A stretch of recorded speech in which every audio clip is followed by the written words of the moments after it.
Naniniwala ka ba na kasya ang 500 pesos sa Panitsubuhay ng ngayong Pasko? Siyempre hindi. Try nila yun para masubukan nila, di ba? Kakasya ba yun? 500, isang spaghetti lang yun, isang sauce, yun lang yun. Kakasya na yun, isang beses lang sa isang taon magpapasko, di ba? Tapos 500 lang ang budget mo. Hindi na. Ikaw pre, naniniwala ka ba na kasya ang 500 pesos sa darating na Panitsubuhay ng ngayong Pasko? Hindi po, ate. 500 pesos. Noche buena. Ako yung paglulukohin.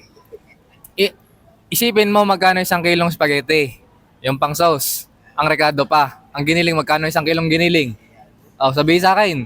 Sabi ng babae din sa interview. 60 pesos daw. Bawang, sibuyas, tsaka yung karne. Saka makakita na, tugit nga.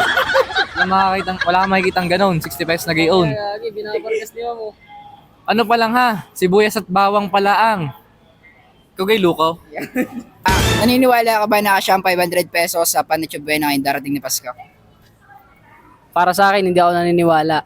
Dahil yung 500 na sinasabi nila, merienda lang yun sa amin.